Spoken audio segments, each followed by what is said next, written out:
With the police apparently unable to catch the murderer, rumours began to circulate about his identity and motives. Was he a butcher, a slaughterman, a doctor, a medical student, or even a sailor on one of the ships in the nearby port of London? Was he seeking revenge for some imagined or real injury he had suffered at the hands of a prostitute?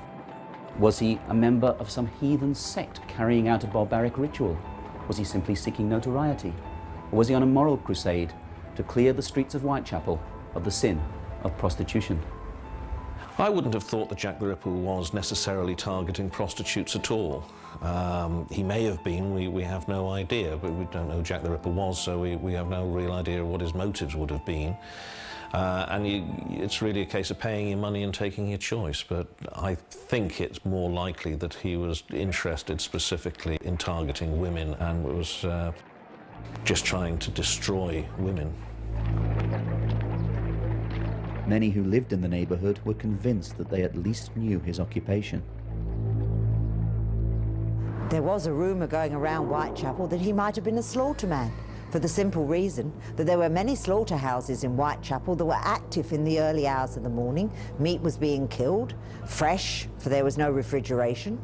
So it would be killed in the early hours and put in the butchers at 6 a.m. And let's face it, slaughtermen wore large leather aprons that would be heavily stained with blood. What a perfect disguise for Jack the Ripper. Maybe he was even one of those himself. Let's face it, dressed like that, he could wander the streets of Whitechapel like he was invisible. The police themselves were rapidly coming round to the view that the murderer was probably a lunatic and that he possibly possessed surgical knowledge. To that end, several medical students who had recently spent time in asylums were traced and interviewed. But as with so many avenues of inquiry, this one also led to a dead end, and one by one, the students were exonerated of any involvement in the crimes. The beleaguered police officers were now coming under increased criticism from the press and public alike for their inability to catch the killer. But was that criticism justified? The police investigation, generally speaking, was handled as well as it could be. It's difficult to know what else they could have done. They basically just did everything that they possibly could, but there were no clues, and this was a point that Sir Robert Anderson made in a memo to the Home Office. And he said, you know, that for one murder to occur with the murderer leaving no clue was remarkable, but for a number of murders to have taken place with the murderer leaving no clue was absolutely extraordinary. On the 24th of September, George Bernard Shaw wrote to the Star newspaper and offered his own intriguing theory for the killer's motives. Sir, will you allow me to make a comment on the success of the Whitechapel Murderer in calling attention for a moment to the social question? Private enterprise has succeeded where socialism failed. Whilst we conventional social democrats were wasting our time on education, agitation and organization, some independent genius has taken the matter in hand, and by simply murdering and disemboweling 4 women, converted the proprietary press to an inept sort of communism. No doubt, Shaw's tongue was very firmly in his cheek when he suggested that the murderer was a social reformer, but there is little doubt that the Whitechapel murders had succeeded in drawing attention to the dreadful living conditions in the area. Several of the improvements that took place over the next few years can indeed be attributed to the increased awareness that the killings had focused on the neighbourhood. Although Aberline and his colleagues were convinced that they were dealing with a lone assassin, their investigation was hampered by the very nature of the crimes and by the fact that his victims were all prostitutes. He struck in the dead of night in out-of-the-way places. As far as can be ascertained, there was no motive aside from the grim satisfaction of mutilating his victims. He was able to prevent those victims from crying out and thus alerting attention to their plight. He left no clues behind him, nor was there an accomplice to inform upon him. And the fact that his victims were prostitutes meant they would take him to the very places where they knew that they were safe from interruption. As one police officer put it, it's not as if he has to wait for his chance. They make that chance for him. At 1 o'clock in the morning on the 30th of September, Louis Diemschutz turned his pony and cart into Duffield Yard off Berners Street. As he did so, his pony suddenly shied up in alarm and pulled away to the left. Something had disturbed it. Looking down, Diemschutz could just about discern a dark shape lying on the ground by the wall. Jumping from his cart, he struck a match to get a better view. It was very windy, and the match was extinguished almost immediately. But in the brief seconds flickering light, he saw the bundle was in fact the prone form of a woman. He had discovered the body of Elizabeth Stride, Jack the Ripper's third victim. Elizabeth Stride, also known as Long Liz in the area, some historians call her Lucky Liz because she only had her throat cut. There was no anatomical mutilation, so it's only her throat cut. And this led the police to surmise that he'd been interrupted as he went about his bloody business. Is it possible that as he commenced the mutilations on Elizabeth Stride, the pony and cart turned into the yard and disturbed him? Did he jump back into the shadows? And was it that sudden movement that caused the pony to shy up and pull away to the left? And then crucially, in the days that followed the murder, a witness came forward who may well have seen Elizabeth Stride in the act of being murdered. Israel Schwartz turned into Berner Street and he was walking just a short way behind another man. And up ahead was a woman standing in the gateway of a socialist club. And he saw this man approach the woman. They exchanged words. Then there was an altercation. He was violent with the woman. He threw her to the ground. Israel Schwartz crossed the road and walked on, trying to get away from what he thought was a piece of domestic violence going on. He subsequently identified the body of Elizabeth Stride, and the probability is that the man that he had followed up the street was the person who killed Elizabeth Stride. So he probably saw the murderer. As the body of Elizabeth Stride was being discovered, a prostitute by the name of Catherine Eddowes, who had earlier been arrested for drunkenness, was being released from Bishopsgate Police Station. As she left the building, she turned to a police officer and spoke her last recorded words. "Good night, old cock," she called, and went off into the night. A little after 1:30 a.m, 3 Jewish gentlemen, Joseph Lowender, Joseph Levy and Harry Harris, left the Imperial Club on Duke's Place in the City of London. They noticed a man and a woman standing on a nearby corner. "I don't like going home by myself when I see those characters about," Levy observed to Harris. Lowender, meanwhile, was walking slightly apart from the others, and being closer to the couple, observed a little more. He was later emphatic that the woman he had seen was Catherine Eddowes. The man, he said, was aged about 30. His height was between 5'7" and 5'8". He had a fair complexion and a fair moustache. He was of medium build and had the appearance of a sailor. But since the couple seemed to be just chatting quietly, and there was nothing otherwise noteworthy about them, the 3 men continued on their way. It's entirely possible that Joseph Lavender did see the Ripper, but he only got a very brief glance at the man, and it wasn't even totally certain that the man he saw was talking to Catherine Eddowes. At 1:45 in the morning, PC Watkins of the City Police walked his beat here into Mitre Square. The only noise he heard was the sound of his own footsteps. He'd walked this way 15 minutes previous and found the square to be quite deserted. Little now seemed to have changed as he shone his lantern into the square's dark recesses. But when the beam fell upon the spot in the square's south corner, it illuminated a horrific sight: the mutilated body of Catherine Eddowes. The injuries that Catherine sustained were really horrific in Mitre Square. She had her throat cut from left to right back to the spinal column. The murderer then ripped her up to the breastbone, disemboweled her, took away her kidney. He then placed her intestines over the shoulder. But not only that, to her body he actually disemboweled her, of course, which happened to most of the victims, but it was her facial injuries which were sort of really notorious, because he cut off the section of her nose, he partially severed her ear, he slashed her face continuously, and then also had V-shaped triangular flaps underneath her eyes, just there. In Mitre Square, the murderer had crossed the boundary and struck in the City of London, the financial square mile. And this meant that another police force now became officially involved in the investigation. The Ripper crimes were investigated chiefly by two forces, and that's the City of London Police, which is responsible for the square mile, the business heart of the capital, and then the Metropolitan Police, which is referred to as Scotland Yard generally, but is the Metropolitan Police, which has responsibility for the rest of London. Although the previous murders had actually taken place on Metropolitan Police territory, the City Police were already active in the hunt to find the killer.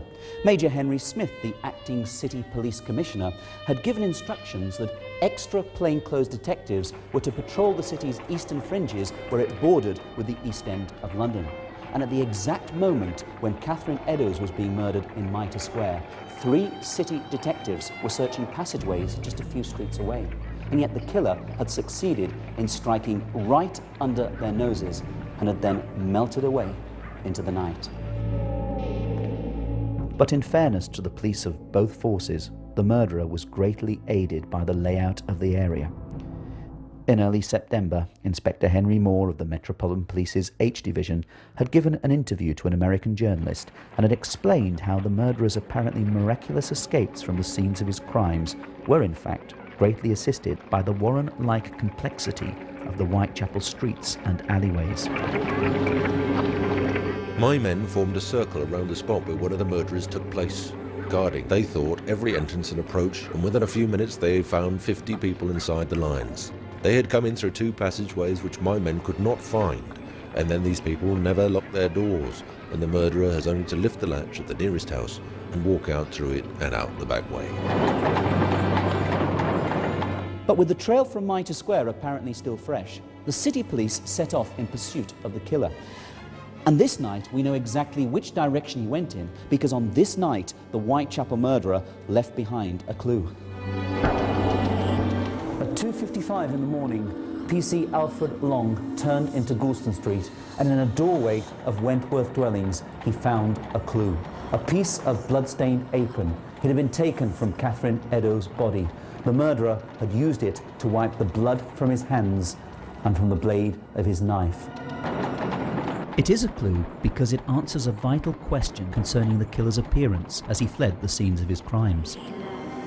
The common thought is that the Ripper would have gone from the crimes covered in blood, but in fact it's possible that he probably wasn't covered in blood at all. He certainly, once he had sliced the victim's throat, we know from the rather repellent blood splashes and splatterings that were all over the place that the blood would have emptied from the victim, and once the heart stops beating, then the amount of blood that is going to spurt out when you start doing the mutilation would have been relatively small. So he would have had blood on his hands and possibly on some part of his clothing. Whether it would have shown up in the dark, and he could have used gloves, may have worn an overcoat which he either took off before committing the crimes or which was open and which he could have buttoned up afterwards. Indeed, the apron tells us just how much blood he did have upon his person, for as he made his way through the streets, he was wiping away the evidence, and by the time he reached the doorway, his hands and knife were evidently clear of any incriminating stains, and thus he was able to discard the apron. But the doorway contained something else, for scrawled in chalk on its wall was a message which read, "The Jews are the men that will not be blamed for nothing." For scrawled in chalk on its wall was a message which read, "The Jews are the men that will not be blamed for nothing." Jews was spelled J-U-W-E-S, which has been the cause of endless speculation in the conspiracy theories about Jack the Ripper. But whether or not the murderer actually chalked those words on the wall is completely unknown. There are some statements that say that they look blurred as if they had been there for a while. Other statements say that had they been there for any length of time, they would have been rubbed off by people going in and out of the building. Soon, the city police had also arrived on the scene, and instructions were given to photograph the graffiti. The Metropolitan Police, however, were becoming uneasy. The anti-Semitic unrest that had followed Annie Chapman's murder was still fresh in their minds, and they genuinely feared the consequences that might result when the East End awoke to news of 2 further murders. As dawn began to break, the Metropolitan Police became anxious to erase the message. A city policeman suggested that only the top line, "The Jews are," be erased. But this was Metropolitan Police territory, and when Sir Charles Warren arrived on the scene, he was in no mood for compromise. At 5:30 a.m., in what would prove a highly controversial move, he ordered that the writing be rubbed out before any photograph of it could be taken. He elected to have the words rubbed out, chiefly because he didn't think that there was any way that they would be able to mask those words from the general public, who would soon be thronging that area for the famous Petticoat Lane market. And so he felt that the reference to the Jews, the Jewes, would be incite anti-Jewish reaction in the streets, and he wanted to avoid that, so he had the words erased. With the break of day on the 30th of September, the Whitechapel murderer had succeeded in killing 2 women right under the noses of 2 police forces, and had left their senior officers baffled, bickering, and totally frustrated. Nothing was more apparent than their utter defeat and humiliation. News of the double murder crackled through the metropolis like wildfire. Thousands of sightseers flocked into the area and blocked the approach to Mitre Square. Berners Street, meanwhile, was said to have been like a sea of heads from end to end. Those who had houses or businesses that overlooked the murder sites openly charged admission for ghoulish spectators to gaze down upon the crime scenes. You had lots and lots of people coming in from elsewhere, other parts of London, even coming along from the provinces, and there are press reports about lots of coaches and carriages arriving and bringing people to look at the streets. There were lots of vendors and street vendors and hawkers out on the streets selling everything from cheap cereal books and pamphlets through to fruit and any other kind of comestible to service the crowds of the people that were gathering at the murder sites and other places. There was almost a kind of carnival atmosphere going on at times in Whitechapel as a result of the murders. Press criticism of the police increased. The Star went so far as to accuse the entire force of being rotten to the core. The Daily Telegraph, meanwhile, attacked the notorious and shameful shortcomings of the detective department, whilst the East London Advertiser lamented that there was no detective force in the proper sense of the word in London at all.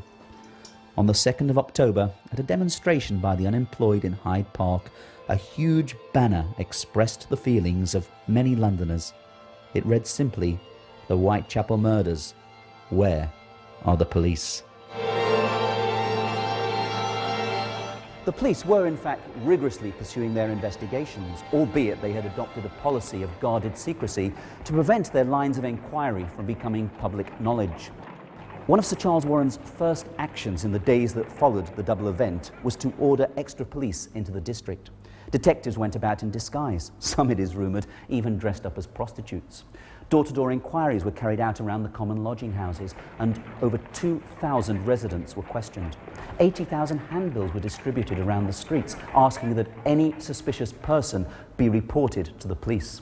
76 butchers and slaughterhouses were visited, and the characters of their employees ascertained. Even sailors from the nearby docks were investigated. Yet despite this thoroughness, the killer continued to remain at large. I don't know that the police could have done much more. They didn't have any kind of technology that we have today. Their forensic science was in its infancy. There was nothing really they could do. All they were in a position to do was to just wait and hope to catch the murderer, hope that there would be some clue that would reveal the killer, or hope that somebody who they thought must have had suspicions about a relative or somebody would actually turn that person over to the police. In most cases, then as now, most crimes are committed by somebody that is known to the victim. The murder victim is usually killed by somebody they know. When it's a random killing and they don't know the killer, there is nothing to connect the killer with the victim, and consequently, unless some sort of clue is left or there are witnesses, but even if there are witnesses, you've still got to catch the guy before you can confront him with the witness. So what they were looking for were clues that would lead to the killer, and he didn't leave any. So the only thing that they could really do was to flood the area with police and just hope that the next time he killed somebody, there would be policemen around who would be able to catch him. But that didn't ever happen, and so the Ripper got away.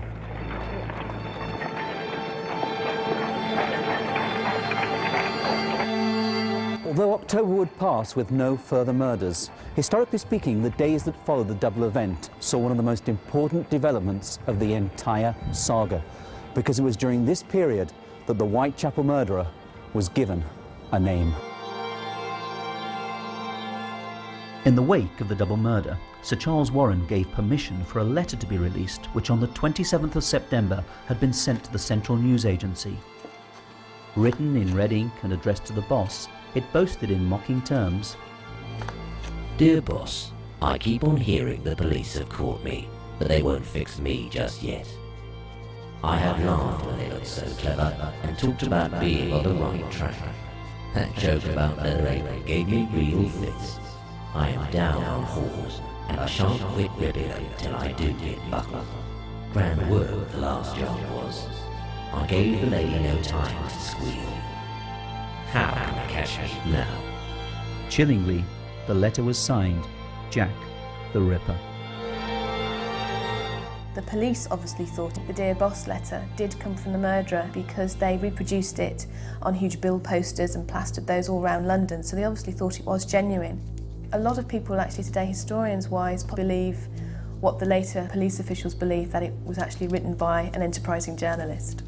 The Dear Boss letter almost certainly wasn't from Jack the Ripper. It's highly unlikely that the murderer involved himself in the Ripper investigation or injected himself into the Ripper investigation in that way at all.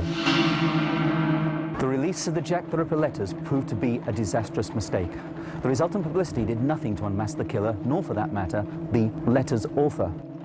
What it did do, however, was inspire imitations, and the police found themselves swamped by a wave of bogus Jack the Ripper correspondence. All this had to be read, assessed, and wherever possible, followed up. Thus, the resources and time of the already overstretched detectives was wasted.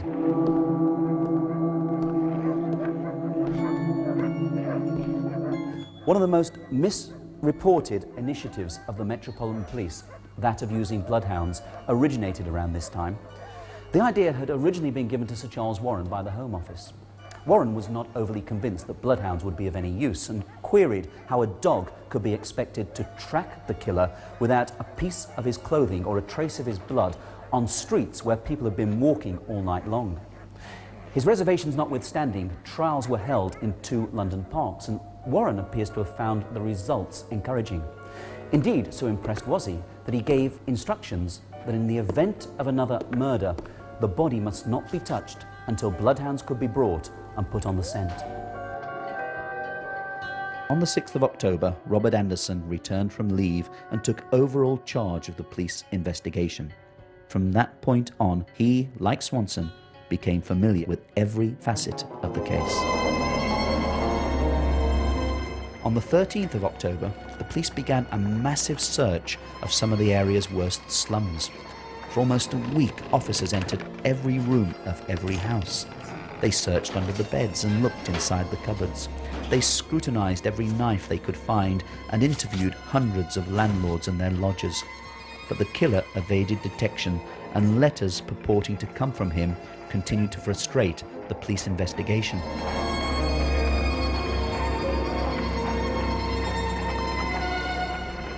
Of all the correspondence sent in the wake of the original Jack the Ripper missive, one letter has been the subject of intense debate ever since. On the 16th of October, Mr. George Lusk, president of the Mile End Vigilance Committee, received a small cardboard box in the Evening Mail. He opened it, and there inside was a letter written in red ink and addressed from hell. Wrapped inside it was half a human kidney. The letter read, Sir, I send ye half the kidney I took from one woman, preserved it for ye. Till a piece I fried and ate. It was very nice. I may send you the bloody niff that took it out, if you only wait some while longer. Signed, catch me when you can, Mr. Lusk. Convinced it was a practical joke, Mr. Lusk placed the box and the kidney in a drawer. But it played on his mind, and a few days later he showed it to the other members of the Vigilance Committee. They decided to take the kidney to a local medic, and it was handed over to the city police, in whose jurisdiction Catherine Eddowes had been murdered. To this day, there is considerable debate as to whether or not this letter did come from the murderer. The evidence just simply isn't sufficient. We have statements by Major Smith, who was the acting assistant commissioner of the city police at the time, who presented the kidney to the leading kidney expert of the day, Gowan Sutton, and believed that it was from Eddowes. But generally speaking, the evidence would suggest that it wasn't. The amount of factual information that we've got there is not sufficient to draw any hard and fast conclusions, although the general opinion is that it wasn't.